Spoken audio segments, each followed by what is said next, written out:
একজন শিক্ষার্থী। আমি আমার দলকে নিয়ে স্বাস্থ্য সুরক্ষা বিষয়ে একটি পাঠ উপস্থাপন করছি। আমার স্বাস্থ্য সুরক্ষা বিষয়ের পাঠটি হলো ফুড পিরামিড আঁকানো। এখানে আমি একটি ফুড পিরামিড আঁকিয়েছি।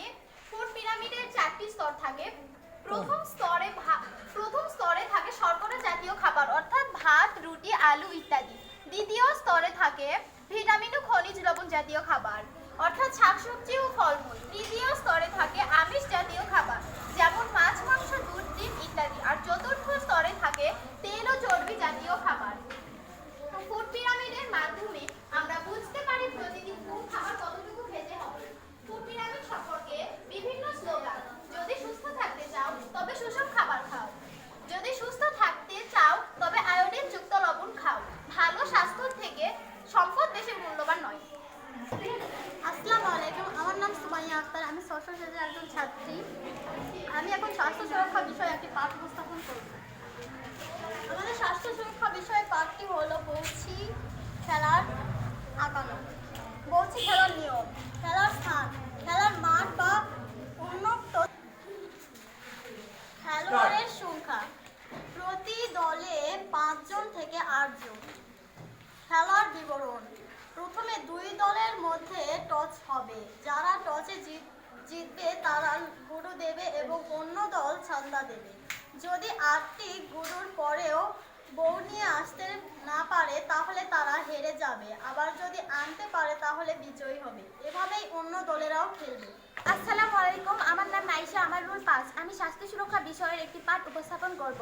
পাঠটি হলো ফুটবল খেলার ছবি আঁকানো।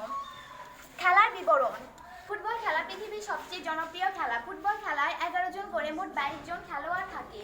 মাঠের দুই প্রান্তে গোলপোস্ট থাকে। প্রতি দলে 90 মিনিট এই খেলা পরিচালনার একজন রেফারি থাকে। ফুটবল খেলা একটি উত্তম ব্যায়াম হিসাবে ফুটবল খেলার সুফল অতুলনীয়।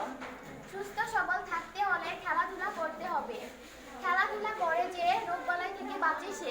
সবাইকে আদাব এবং নমস্কার। আমার নাম আদিত্য, আমার রুল 2। আমি ষষ্ঠ শ্রেণীতে পড়ি। আমি এখন স্বাস্থ্য সুরক্ষা বিষয়ে একটি পাঠ উপস্থাপন করব। আমার পাঠটি হলো ফুড পিরামিড। আমরা জানি ফুড পিরামিডে 4টি স্তর থাকে। প্রথম স্তর, এই ফুড পিরামিডে সুষম খাদ্য কিনতে সাহায্য করে। এর প্রথম স্তরে আছে উৎপাদন করা খাদ্য। এই খাদ্য আমাদের পুষ্টি ও শক্তি যোগায়।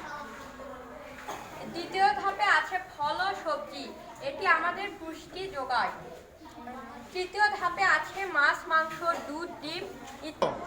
সবাইকে আসসালামু আলাইকুম, আমার নাম অঞ্জিলা, আমার রোল 4। আমি ষষ্ঠ শ্রেণীর একজন ছাত্রী। আমি এখন ষষ্ঠ শ্রেণী বাৎসরিক সামষ্টিক মূল্যায়নের স্বাস্থ্য সুরক্ষা বিষয়ে একটি পাঠ। মোরগ লড়াই। খেলার বিবরণ: একটা গোলাকার বৃত্ত তৈরি করতে হবে চুনের গুঁড়া দিয়ে। সব খেলোয়াড়রা মাঝখানে থাকবে। সবাই বাম হাত দিয়ে বাম পা বা ডান হাত দিয়ে ডান পায়ের গোড়ালি ধরবে। অপর হাত পিছনের দিকে দিয়ে অন্য হাত ধরবে। পরিচালনকারী বাঁশি বাজানোর মাধ্যমে লাফিয়ে লাফিয়ে লড়াই শুরু করবে। আসসালামু আলাইকুম, আমার নাম সোয়াইব হাসান। আমি ষষ্ঠ শ্রেণীর বাৎসরিক সামষ্টিক মূল্যায়ন স্বাস্থ্য সুরক্ষা বিষয়ে একটি পাঠ উপস্থাপন করব। পাঠটি হলো কাবাডি খেলার বিবরণ: কাবাডি বাঙালিদের একটি ঐতিহ্যবাহী খেলা। এটি বাংলাদেশের জাতীয় খেলা।